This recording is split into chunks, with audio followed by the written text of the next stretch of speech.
Hello, everybody. Welcome to the 87th call of the Amazon Investor Coalition. This is a weekly call and podcast series dedicated to advancing forest-friendly economic development and the rule of law across the Amazon region of South America.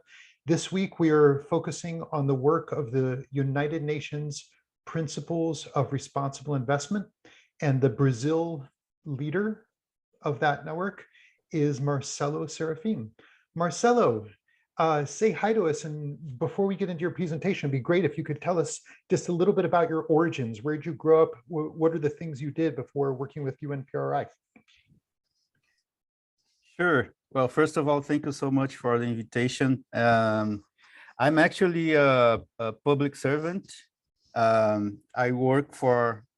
am in a leave of absence, actually, from the supervisor of the pension funds here in Brazil, the governmental agency of the pension funds in Brazil. And I am based in São Paulo. So I got involved with the ESG issues because this agency was part of a project called the Fiduciary Duty in the 21st Century that was led by the PRI and the UN PRI. So I got involved because I was working there, and anyway, I ended up like coordinating the roadmap that they implemented here in Brazil, and then I joined the PRI like two years later, and here I am. Great. And you're originally from Brazil? I'm from Brazil, yeah. And which part? From São Paulo. Okay. I'm based in São Paulo too. Great. My old home as well. And from what I understand, you have a presentation for us today? Yeah, sure. Great. Let me share it.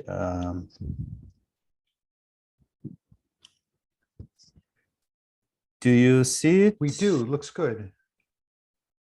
Let me put in presentation mode. Okay. Well, first of all, well, thank you so much. I actually miss my colleagues from London because you know I manage the signatories network here in Brazil. I am the head of Brazil for the PRI, and but anyway, I'll be I'll do my best to answer your question after my presentation, and if I don't have the answer right now, I will take notes and get back to you. Okay. So the agenda that my agenda is pretty straightforward. I'm gonna like make an overview of the PRI. I know that the Santander person knows because Santander is a signatory to the PRI, but I think that most of you are not like institutional investors, and maybe it's worth to give you an overview of the organization and how it is working to tackle deforestation. So basically, the PRI is like a community, an organization that like based on a community of investors whose objective is to help each other to incorporate ESG issues into their financial decision, investment decision, and also develop tools to foster the active ownership. What is the active ownership? It's the ability of the investor to influence the investee companies toward, better ESG practices. So when you see BlackRock like being very vocal, saying that they are not gonna vote for the continuation of a director that didn't comply with his object in terms of climate change in the company. So BlackRock is doing active ownership, and BlackRock is our signatory too. So that's what I'm talking about. And PRI was created in the United Nations, I would say, ambience, I would say. And since 2006, we have two United Nations partners that are UNEP-FI, the United Nations Environmental Program Financial Initiative, and the United Nations Global Compact. We have almost 5,000 signatories that are asset owners like pension funds, insurance companies, or family office or endowment institutions. We also have asset managers like Santander, and also we have some service providers, which includes the Brazilian Stock Exchange, for example, the B3, and the consulting companies that work with ESG services.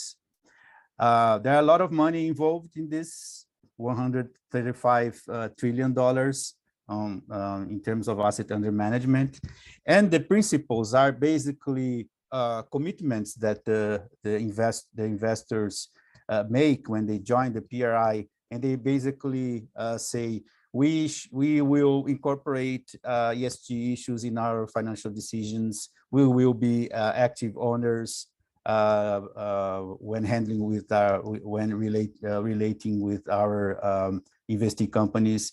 We will foster the ESG agenda. We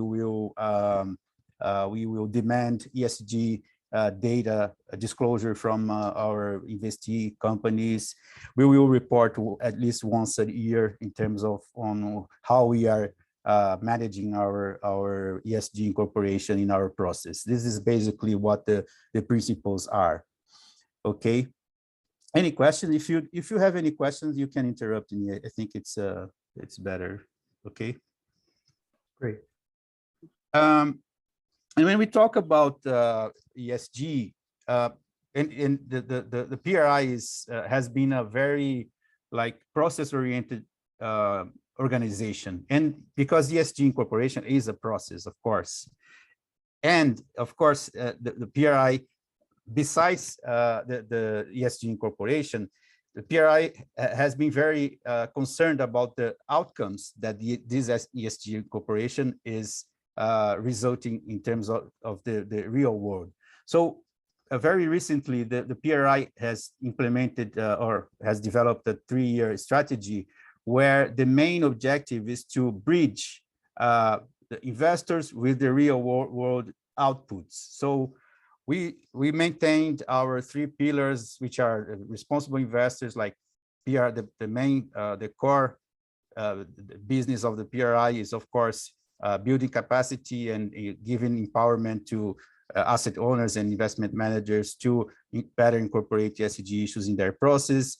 We work to have more sustainable markets through driving meaningful data and more consistent data, and also doing policy advocacy.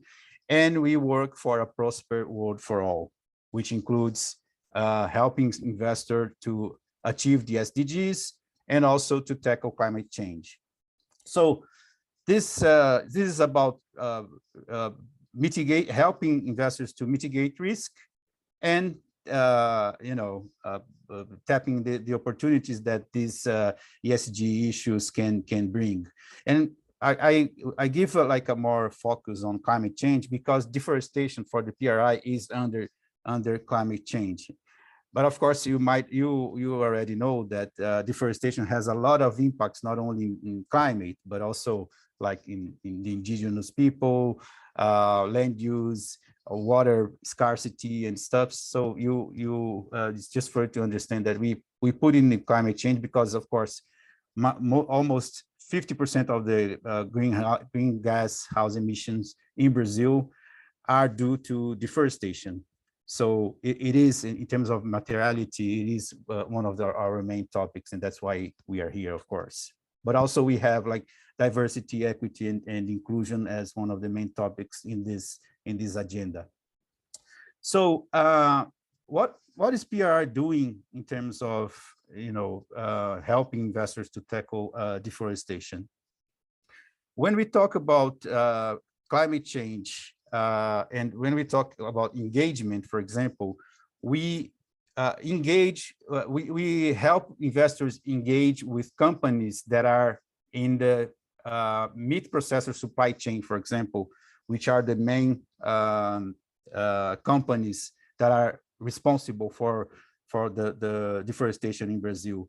So this Climate Action 100 Plus, which is the biggest engagement project in the world in terms of climate, is one of our best example on how to make the influence between investors and investees company to happen, and to improve the company's traceability and transparency towards the issues that involve deforestation. That's why I put here this this slide, because we have, for example, in Brazil, we have an initiative called Investidores para o Clima, which is Investors for Climate, that has engaged with Marfrig, with JBS, which are one of the two biggest meat processor companies in the world, to understand how they are tracing their suppliers, to understand if these companies are sure that their suppliers are not offering meat that comes from cattle that are raised in deforested areas, for example. So that's why I included this climate change 100 plus, because the Investors for Climate is also like has a very similar approach compared to the Climate Action 100 plus. And also, one of the activities that the PRI had during last year was, of course, a very important role during the COP26, and the COP26. During the COP26, it was launched a letter with a pledge to tackle deforestation. I mean, with more than 30 investors that committed to eliminate deforestation by 2040. So I'm going to talk about this when I talk about the practitioners group. But before, I'm going to give you some historical background, very recent background on how investors are handling these issues. Okay, as I told you, deforestation is in Brazil is the main drivers are the agriculture business, soil, and cattle processing activities. Okay, and the PRI partnered in 2017 with Series, which is an organization based in Boston, to create an engagement project, okay, that whose objective was to improve the transparency of these companies that are in the soil and cattle value chains, okay, and to have the commitment of these companies towards, you know, the transparency in terms of disclosure. I'm sorry. The commitment of the companies to eliminate deforestations and improve traceability, and of course, the commitment for them to collaborate to develop some standards that will help to assure that the suppliers are not bringing meat from cattle that are originated in degraded areas. So these were the objectives of this project, and it started in 2017 and it ended last year in August. So it was a kind of lengthy project, but you know, the deforestation is a very complex issue, and it demands complex, you know, solutions, and it's very it demands the involvement of a lot of stakeholders, as you might know.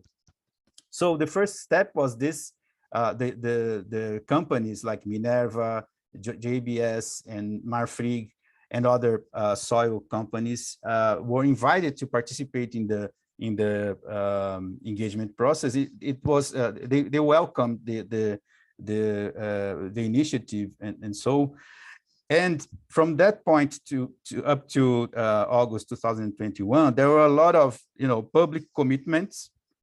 For example, in 2018, they launched the group launched this investors expectation statement, which was the expectations that the investors had towards the investee companies to have, you know, more transparency, more traceability towards their in their supply chain. But one of the most important activities in this process were these roundtable discussions with the meat processing industry. This is basically putting very powerful investors in a meeting room, and the meat processing companies, and the meat processing companies explained what they were doing to address the issues of deforestation to investors. And I don't know if you know it, but the main issue in the deforestation in this commodity supply chain are the indirect suppliers. So the suppliers of the suppliers. The direct suppliers, the meat processing companies have control over the direct suppliers, but they don't have control on the indirect suppliers. And there are some meat processing companies whose suppliers, like 80% of the suppliers are indirect suppliers. So when you say like a company saying, hey, we just announced that we have 100% traceability in our company, you have to be very careful, because you have to understand if the indirect suppliers are also tracked. And we know that at this point, this is not happening, okay? They are still working on it.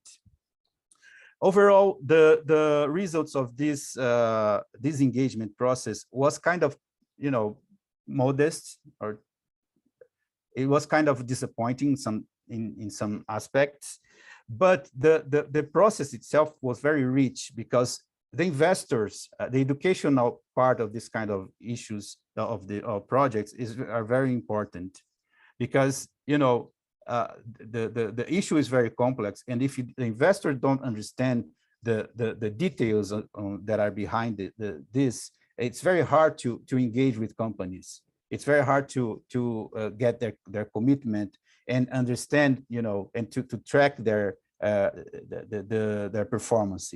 So in this sense, this investors initiative for sustainable forest project was very successful, although there were like some improvement in traceability, some improvement in the performance of the goals that were set, but it wasn't enough. Okay, this project, through this project, this group of investors understood that working with the private sector wouldn't be enough. Okay, and why? 90% of the deforestation in Brazil are due to illegal deforestation, because I don't know if you are aware, the forest code that we have in Brazil allow to in the Amazon to deforest or to clean 20% of the area if it's a private terrain, a private land. However, there are a lot of lands that are public lands, and these public lands sometimes are robbed. We have a lot of problems of people that take over the land because it's abandoned, because the areas are too big, and it's very hard for the government to supervise, and they just take over this part of the land, and they cut the trees, and they somehow they work on the bureaucracy, and they most of times are still waiting for the regulatory framework to change, so that they can kind of make something that is illegal to make it legal. And so it's a very complex issue. So what did the investors decide to do? They said, hey, we have to talk to the government, because the government is responsible for the legality, the enforcement, and so on. That's why the investors policy dialogue on deforestation was created. Okay, the first movement to create this other engagement process was this open letter to Brazilian embassies. So this group of investors sent out these letters to the embassies in the world, and the Brazilian government kind of reacted. The Brazilian government almost right away implemented like a ban to seize all the deforestation, legal or illegal. And so it was a kind of a positive movement at that time. Actually, the ban happened after our first meeting with the government. But anyway, it was a kind of quick. It was kind of a surprise. However, as you know, this wasn't. It was only one. It wasn't a very. It was a very good start, but the government didn't do their properly their role. I mean, enforcement. As you know, the governor Bolsonaro is very. They take the ideology at the very seriously for them. You know, it's like, hey, you are foreigner investors, and you are trying to kind of invade our sovereignty. So that's the mentality of the governor Bolsonaro right now, and this jeopardized all the objectives to achieve the objectives of this investors policy investor policy dialogue on deforestation. So just for you to understand, the objectives were this: significant reduction in deforestation rates, enforcement of the forest code, reinforcement of the supervising agencies, prevention of fires, and nothing of this happened. Although the activities that were implemented during this project was fantastic. Like I'm pretty sure to say that the investors that participate in this project, they have more knowledge about the deforestation issues in Brazil now than the average Brazilian investor, because these educational and knowledge sharing sessions were like very, very important and very, there were like Carlos Nobre and Rajão. I don't know if you heard about these guys. They are like very, very important guys, and that really understand the issues.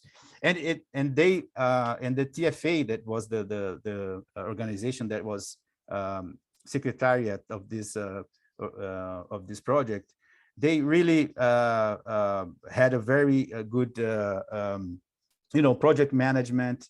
Daniela Carreira was is still the secretariat of this project. So although we didn't achieve these objectives, but again, the educational size of this was very important. And I think that, again, and for this coalition too, you have to understand how things work, so that you require other stakeholders to help you towards this agenda. Otherwise, it's very, very difficult to achieve the goals that you set. Just talking about, well, just for you to understand, the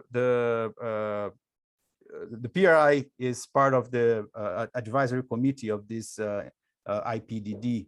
So that's why I included this. Actually, we created the IPDD, and then we handed over to TFA to work as a secretariat, because they had more structure to do it, and they did a very good job. Although the objectives were pretty well. Actually, it was very challenging, and because of the political situations in Brazil, it didn't happen. Marcelo, I just want to say 5 more minutes so we can have time for questions. Okay, cool. Yeah, there's also an initiative called the Practitioners Group in the PRI, and this is led by the PRI, and this is gonna end by the end of the year. It involves around almost 50 investors and 100 members. There are very big investment managers in this group too, and basically the Practitioners Group are investors that share experience on how they are tackling deforestation, based on what are their asks, what are their metrics and practices, and one of the objectives too are align their policies and practices, and to have a common narrative in terms of tackling deforestation. And just to summarize, there are 10 phases of this project, and we've already done the policy analysis, the value chain analysis, policy analysis, metrics, the practices, and we are about to start engaging the engagement and the report. Basically, this group of investors come and share their practices and try to understand what are the best ones and what worked and what didn't work.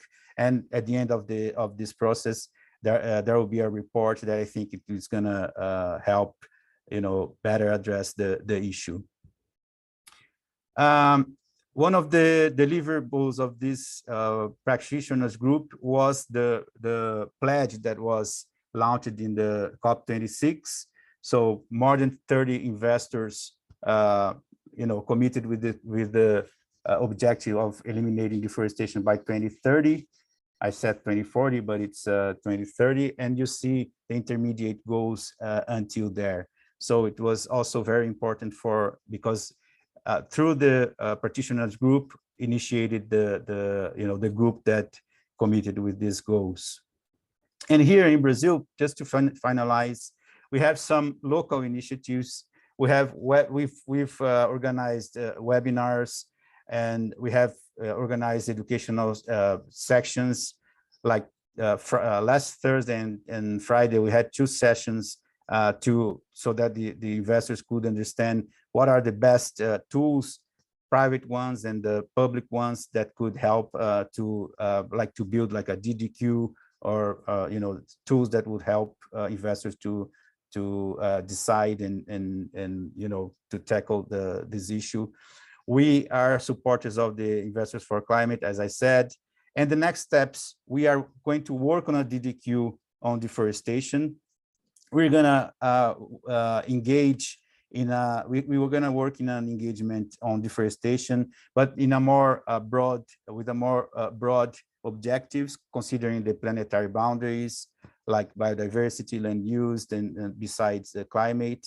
And also we are going to engage with some investors initiatives that has like zero conversion commitments, like the IFAC. I don't know if you've heard about IFAC, but we can give more details during our questions and answer session. Okay. Great. Thank you so much. I just invite you, I'm sorry, just invite you to access the collaboration platform, which is in this address here, so that you can see a lot of other collaborations that we have there at the PRI. Sorry, Jonah. Okay, no worries. Okay, a couple quick questions from me, and then those who are interested in asking questions, please raise your hand or indicate your interest in the chat. First quick question for me. Do you guys have a model deforestation prevention policy that you recommend to your signatories? A policy. We don't have this like a written policy, but this is gonna happen after we work with this DDQ. You know, the DDQ that I mentioned? Explain it again. The DDQ is the due diligence questionnaire. I'm sorry, this is like right. It's like a jargon, yeah. An investor jargon. So it's a set of questions for you that will help the investors to decide if they are gonna invest or not, based on procedures. Do you have you checked if the company use the what's the name of the WWF tool to avoid deforestation in their operations, blah, blah, blah, blah, blah, like very detailed and very, almost like a checklist, but a very detailed one. And the policy recommendation will be done in this process of the DDQ that we are thinking of doing. Great. For those who want to learn about IFAC, which is a coalition also associated with the Tropical Forest Alliance to mobilize hundreds of millions of new investment resources for the Amazon region, see the link in the chat. First up, Sarah DuPont, and then Leo Fleck. Hi, I'm Sarah DuPont from Amazon Aid. I work specifically on gold, ASGM gold in the Amazon. And first of all, Marcelo, I want to congratulate you on the work that you're doing and especially with all the challenges that you have. So thank you so much for what you're doing. My question to you today is, are you planning on working on the extractives at all as far as investment goes, specifically in gold? Because as you know, most likely know, in Brazil, ASGM is problematic because it's not only dangerous because of the mercury, but because of all the illicit activities associated with it. So again, my question is, are you planning on working at all in the extractives, specifically gold? Yeah. When I mentioned this engagement on deforestation and planetary boundaries, I meant to include, other issues that are involved in the deforestation factor or issue that we don't think of when we talk about deforestation right away. But when we put the planetary boundaries, we see the whole picture, including mining, including land use, including biodiversity issues, and also with climate. So this is gonna help us to develop some instrument or tools that will cover all this these issues besides the agriculture issues. So the mining and stuff will be covered during this engagement. I mean, the engagement will be one of the tools that we'll have to develop tools to tackle the deforestation through the lens of the mining and other extractive activities. Great. Next up, Leo Fleck. I just wanted to make a comment, but first of all, congratulations, Marcelo, and great to meet you here after so many years working with PRI on these subjects. Because before I joined Santander this year, I was at the Moore Foundation, and we were the core funder of many of these activities. So I was involved in the backstage of many of these efforts by you and other partners. And I just wanted to remind something, I'm not sure you mentioned it, but even though you haven't achieved that goal of reducing deforestation or persuading the government to change policies, this initiative, I think, made a remarkable, achieved a remarkable goal of raising awareness among investors globally, which put a lot of pressure on financial institutions and the government in Brazil. So it actually was a game changer in all that we have seen in the financial sector in Brazil. Thank you. First up, after Leo, is Simon, and then John. Hi, thank you, Jonah. Thanks, Marcelo, so much for your presentation, and congrats for your work. I'm Simon Knob. I'm based in Berlin, a small NGO supporting the indigenous Queen in the state of Acre, Brazil, buying lands for expanding indigenous territories. And my question was, all these investors that you are working with, if I got it right, they still invest in JBS and these companies. So what would be the next step to really put a serious pressure on these companies? Maybe this is a little bit too visionary or too simplistic, but maybe you have some ideas on that. So how we could really put some pressure on them. Okay. Yeah, you mentioned a very important point. When we talk about ESG incorporation, we are talking about some approach, like, which includes divesting, a decision to divest, of course, from these companies that are problematic.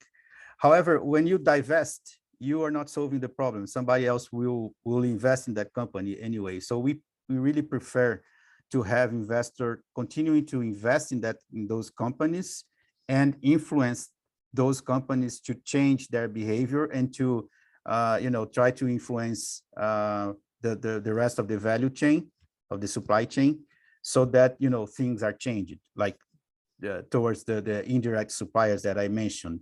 So it's not easy. It's like very difficult. Without the support of the government, I don't think that this is gonna be solved, because the private sector cannot do things by themselves.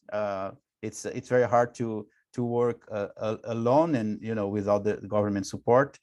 But the pressure over these companies are very, very strong in Brazil. From in Europe, as you know, there's a trend to charge the Brazilian commodities because of this kind of issues, overcharge, like that will be like a commercial, a trade war because of these issues. So things are getting very much more important for them, and they have this as like a priority.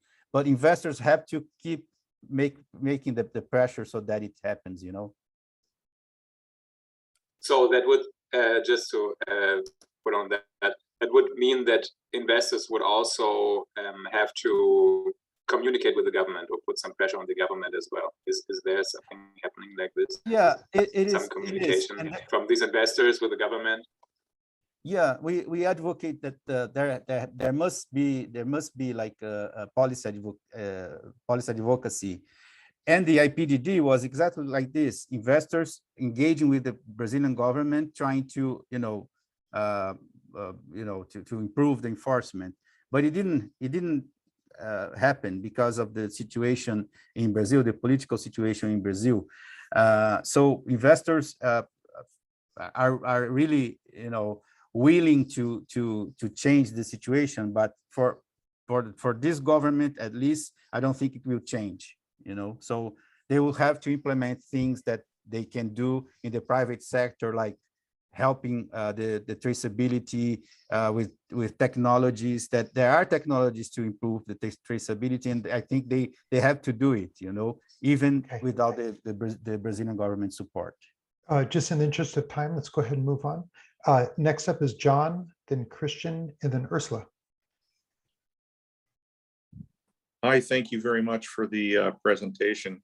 It's been extremely informative. My question is very simple. In your concept of all this, where does sustainable development, which is so important to steward communities, indigenous peoples, where does it fit into all of this? Well, I think it fits in the opportunity side of this issue, right? Because when we talk about deforestation, we're talking about two things: risk management and opportunities, as I mentioned. And the opportunity side is very important. And when we talk about sustainable development, there are a lot of opportunities that investors must know to help address this issue, and this is very important. However, when I told you that 90% of the deforestation is due to illegality, I think that the investors have to continue to put pressure in the government, and try to implement the technological solutions to help tracking the deforestation practices. I don't know if you agree with me. I mean, it's like I'm giving like also a personal opinion here, but when you have like 90% of the deforestation due to an illegality, we have to tackle this issue. And of course, we have opportunities and so on. All the projects that you guys are showing in your site, which is fantastic. But we have to stop burning the forest, and the government has to at least diminish the damage, I would say. Unfortunately, that's we have done so far. But the more pressure that investors make, the better. We might slightly differ on the percentage, but absolutely, that's a critical critical initiative. Thank you. Sure. Marcelo, perhaps also to help, you could talk about IFAC. Yeah, IFAC was just launched actually last week. So I know from some investors that are signatories to the IFAC. They are very engaged in this project. The expectations are really high. They think, for example, launching products, financial products that are based in active ownership, which means like forming a portfolio of companies that are somehow involved in deforestation, but with the commitment to work with these companies to improve their traceability and so on. So the product is going to be based in this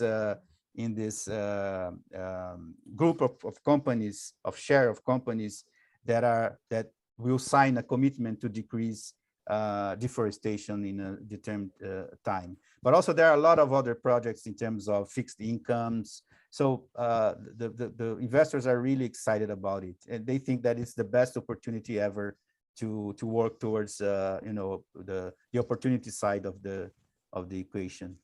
So it proactively gets at the sustainable development opportunity that John is asking about. Yeah. Okay, next up, Christian. Hello, Marcelo. First of all, thank you for the beautiful work. I wish you great success. My question is about traceability and data collection. You mentioned that 80% of the suppliers in the meat market are indirect suppliers.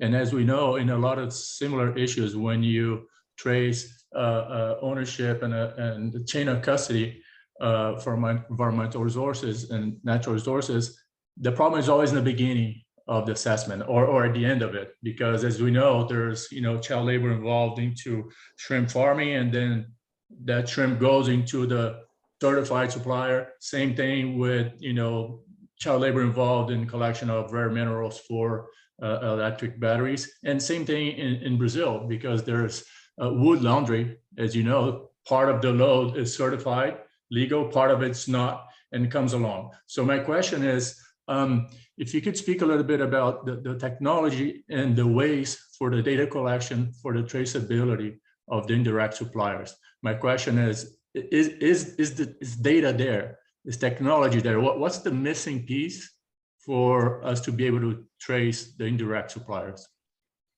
Yeah, just a quick correction. There are some companies where 80% of the suppliers are indirect suppliers, but not all of the companies. I think I maybe I was misunderstood. But anyway, it's a very serious issue. We for we to have like a complete solution, the government should provide the data, because there are some data that only the government can provide. Okay, so if the government doesn't gives us the data, that the solutions are not, you won't never have the best solution, because you don't have the data that the government has. But in terms of technology, there are a lot of technology to do it, like a chip in the cattle ear, a chip that will make a checking when it passes through an illegal or a legal land or whatever. There are a lot of technologies on this. But the thing is that if we don't have the government's support, it's going to be very hard to tackle the issue from the beginning to the end of the value chain. So I think it's that's a real problem. Plus, if the government don't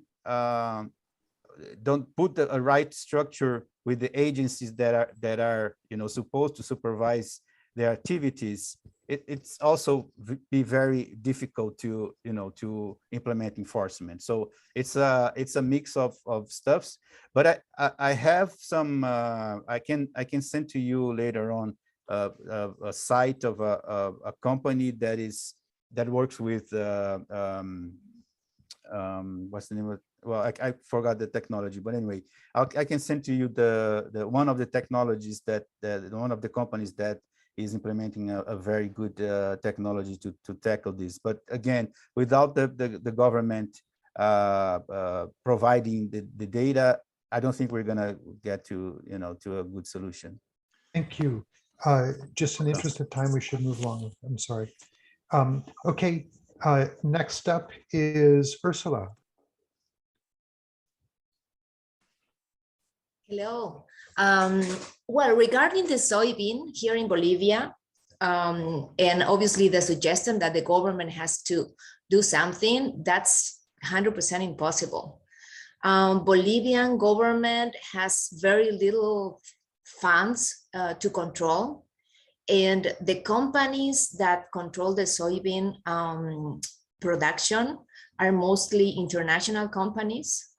And what they do is what I just written in the chat, is they provide the loans, they provide the seeds, and then later they purchase the soybean. So in their hands is actually the solution, because they know what areas of the country have been devastated by deforestation, what areas are being planted by illegally. It will be very simple, just control whom they are giving the loans. I don't think that they are really honest about that they really want to control deforestation.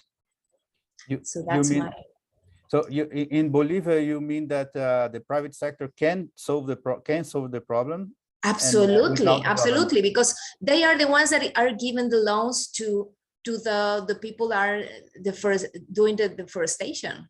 They don't have the ability to receive loans directly from the banks. The banks simply close the door to all those companies because they are not legal companies.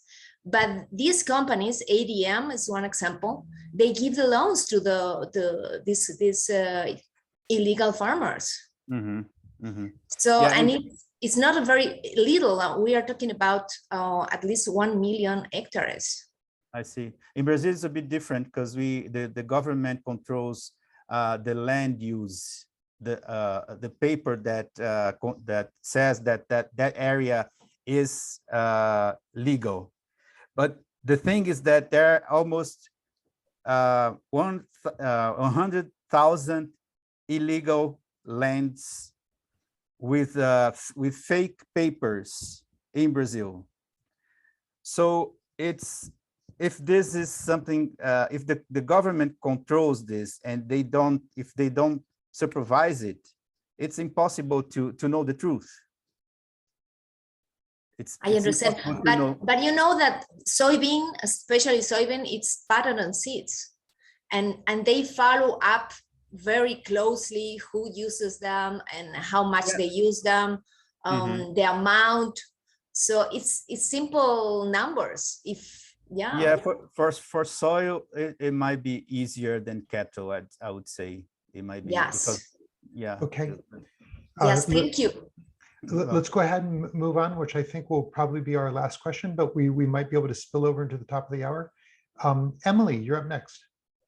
Hi, thank you. And thank you, Marcelo. I've written this in the chat and you've already been touching on some aspects of this, but I'm kind of asking about those spaces where you've got illegality policies, national as well as regional pacts that are intended as protection of the forest and the ecosystems to protect from these massive extractive industries.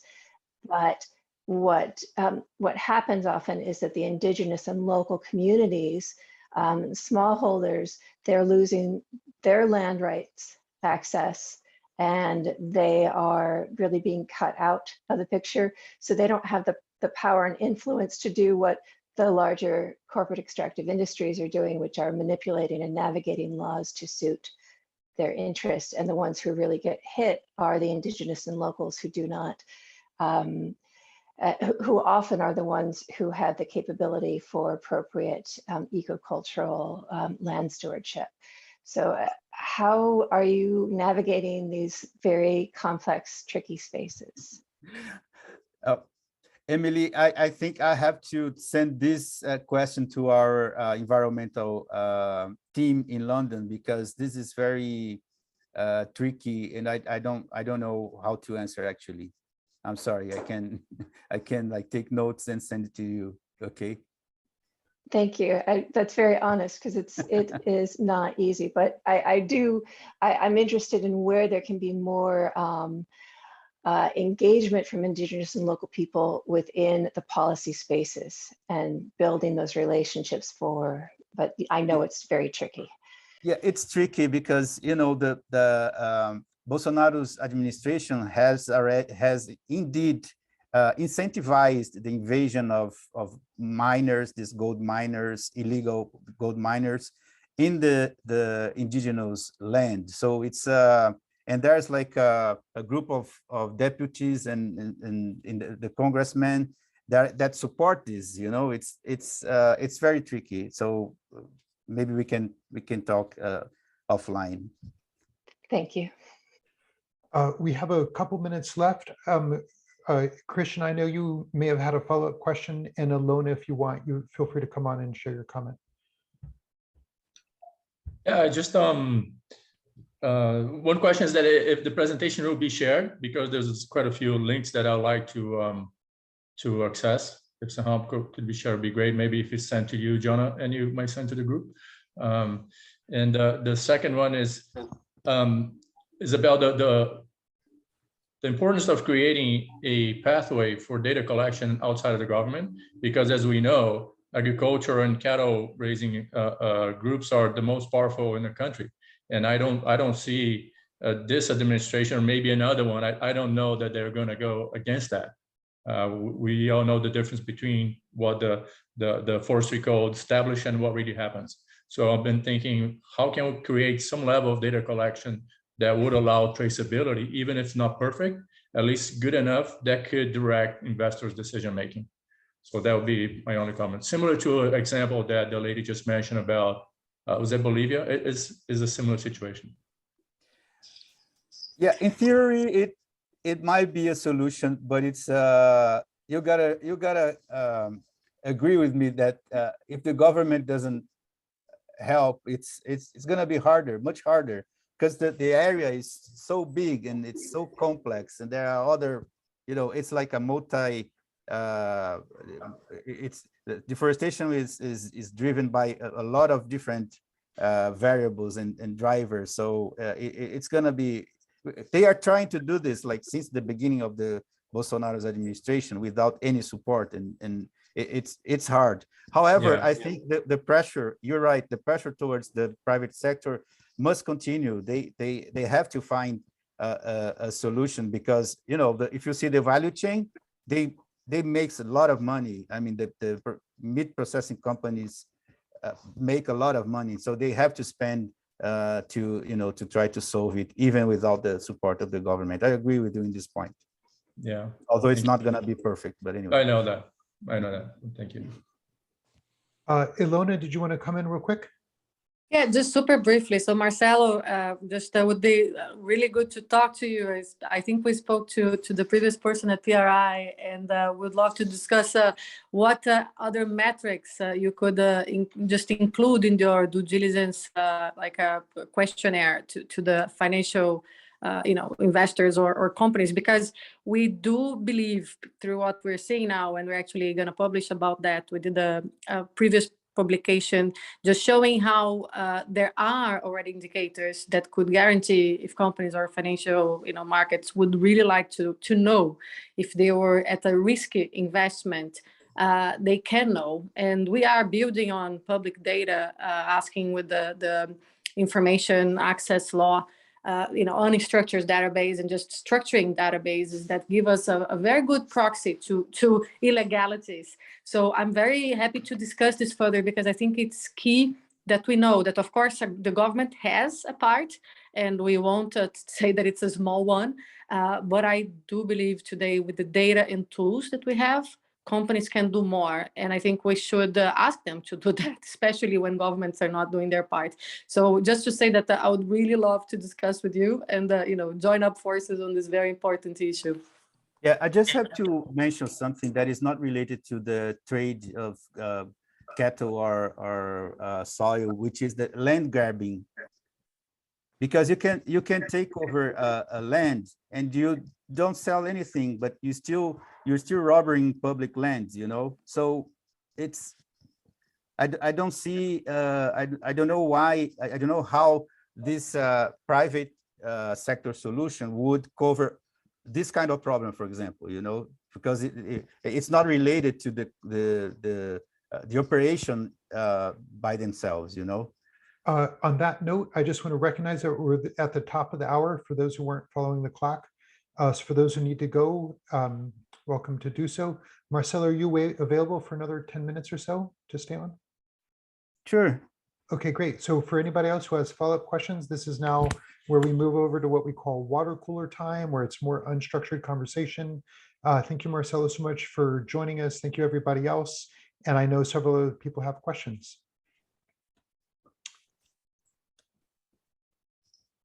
This is the time to ask those questions or to introduce yourself. It's now open mic time. For me? Go for anyone in the Jonah, group. you Go ahead, suggested I Kel. would briefly introduce myself. So, hi everyone, my name is Kel. I was happy to see that. Well, first of all, this was a fantastic AIC call once again. So thanks everyone. With Forest Base, we focus very much on the stability of the land title itself. It was briefly touched upon. To give you a very small anecdote, I have a bit of a history back in Uganda, where I see parallels when it comes to the land system. And a Ugandan land lawyer once told me, he asked me the question, he said, how much would you be willing to pay for a house if you have about 20% chance that after the acquisition, it's going to be yours? Well, if you have a very Western mindset, that's a bit of a surprising angle to work with. But it helped me understand how in tropical countries or developing countries, uncertainty of land is a very big issue. And the Ugandan land lawyer added to me that in my country, I'm used to having value, well, price and value being more or less on par, where he says in his country, intrinsic value can be very disconnected from price because the asset itself is, let's say, wrapped in an unstable legal financial format. So he said, if you can wrap a land, a house, any asset in a stable way, you can unlock so much value.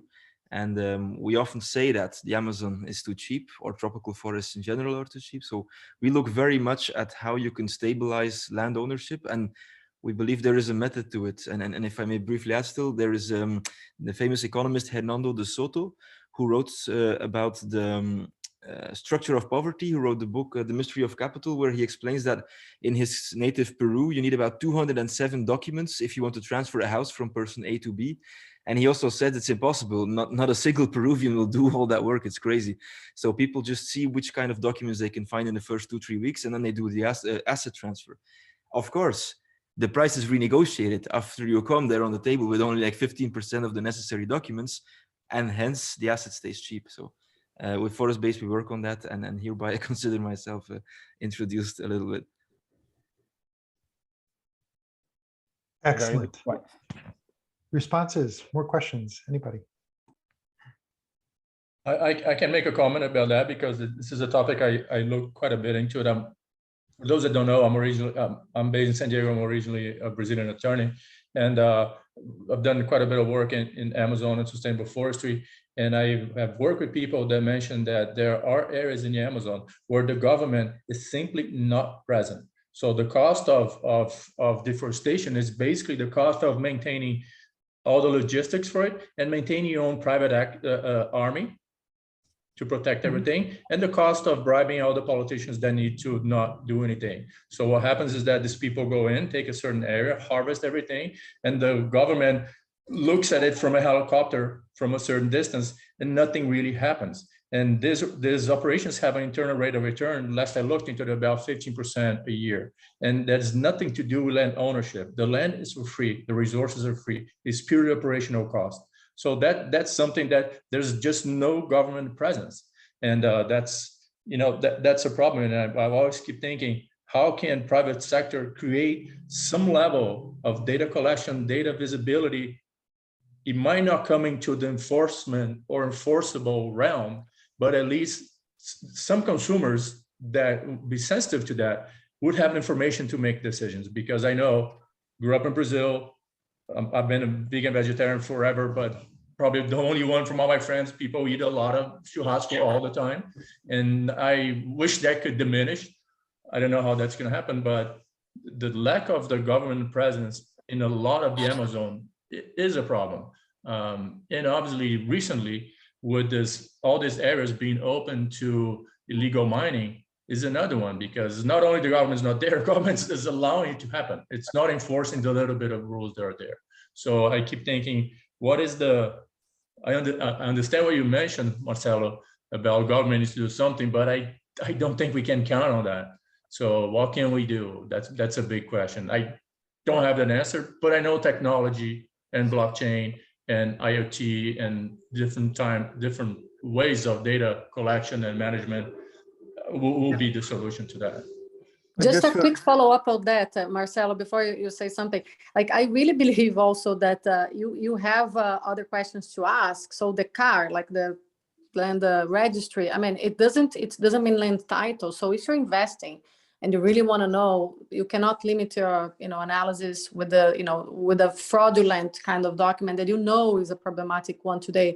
So I would really argue that, and I think also we have to change the premise that the private sector cannot guarantee, because agreeing with Christian, if you cross satellite data with indicators on the ground, we're doing a proxy, for example, mapping all operations from federal police, so we can just tackle where things are happening, and then looking, like asking 2 or 3 more documents that won't come, you can judge that your investment is pretty risky. And then it's just more on the basis of like how much do you want to actually get involved. So it's like, how do you really include the risk analysis into your investment let's say opportunities or choices. So I do think we have to transfer a bit of the responsibility back for investors and private companies, because I totally would say that with 3 pieces of data, if they were asking, they would know if they're contributing to illegalities or not today. And the technologies are there for that. So just love to hear your comments there. Yeah, I would say that yes, I think we must continue to pressure investors, but if you don't have the land use issues related to the soil or cattle operations, you will not capture that. How would you do that? Because the land robbers will destroy the forest, and that's it. It's destroyed, and then they will try to sell and to try to harvest and etc. But the land is already destroyed. I mean, the forest is already destroyed. And it's but not you can know. It's free to know. For example, if you access the Norway free platform or map biomas. Yeah, but this is a public land, and the government don't do anything to solve it. So what's the private sector role with that?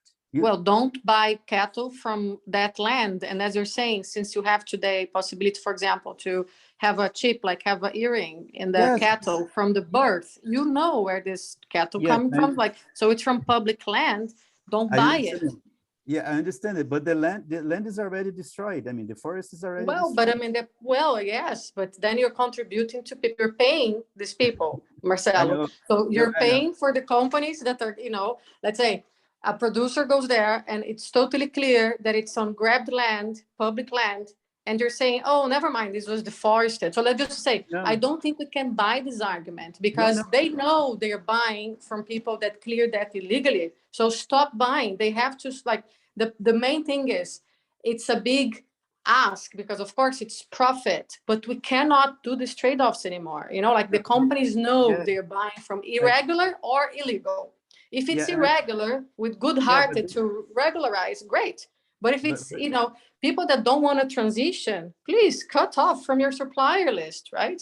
Yeah, I understand it, but you know that there's a limitation on this, because if there's no cattle or soil involved in that, you cannot do anything, because what's the private sector will do with that?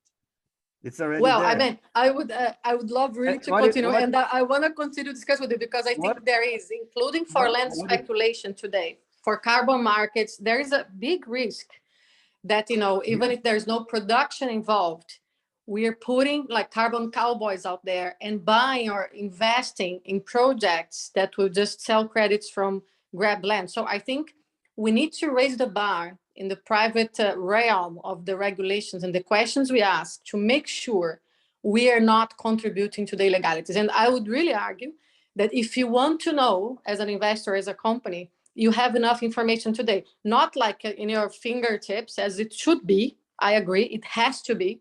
You have to have very top level public information, but you can triangulate, 3 pieces of different, like a satellite, public databases and risk analysis, and you're gonna make a pretty good, saying on that.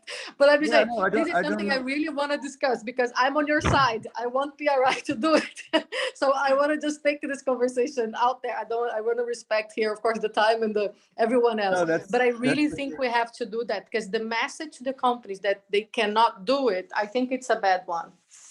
Yeah, but that's not the message from the investors. We are talking about ourselves here. We are talking about the issues we have. I don't think the PRI will not tell the investors to say, hey, tell your investee companies that they cannot do anything. That's not the point. That's the contrary, actually. But we are talking about the issues, the very serious issues that we have currently. And the private sector is trying to solve this for 5 years, and it's really, really hard. But anyway, I think it's we can do it through the private sector, but there's a huge limitation because of the lack of data and all this 100,000 cars, fake cars. Do you know what it means? 100,000. Oh, I agree. We have to. No, that's number one for the next government. We need to, and ask the state governors to do. I agree totally with you. That's absurd. Yeah, but anyway. No, to be continued, Marcelo. Thank you so much. Sorry for giving you some hint in the end, but I want these metrics to be included in your DDQ. I'll send you some. Absolutely, we are still discussing this. Excellent. For those who don't know, a fake car means a fake rural environmental registry marking in a nationally available database. Yeah, it's CAR means Cadastro Ambiental Rural, which is kind of agro, or how can I translate this? Rural environmental registry. Yeah, it might be, yeah. So there are 100,000 fake cars, which is like, it's ridiculous, and we have to stop it. Well, we actually were able to decrease deforestation from 2004 up to 2000, I'd say 14. We decreased deforestation, and the government was another one, and it's not a coincidence that in this government in particular the deforestation raised like at this point. It's like ridiculous. Anyway. But we do have to continue to pressure investors. I'm with you. I mean, but it makes things pretty harder. I have a question, if I may, Marcelo, Sure. about the European Union tax on products that carry emissions on its supply chain. I looked into it, a few months ago when it came out. So do you think that, I understand that's a trade war and all that, but there's a reality, if you don't pay the cost of carbon, then your product will be less expensive, we will not incentivize, it will be unfair to other companies that are covering that. Do you think that this may have some effect into looking at better managed emissions in the cattle industry in Brazil? Absolutely, especially if China follows the same path, right? Because most of the exports are to China from Brazil. So, but I think it's I'm actually wishing it happens like they are planning? Because it's still a bill, right? It's not. I think it was effective. I haven't looked at it in a few months, but I really liked it because no solutions are perfect, but they put some level of pressure. And there's people that will only act on compliance, but there's people that will act on trends. Some people are going to be, okay, listen, we got to clear that out because someday this is going to be a real cost for importing, products with low carbon management.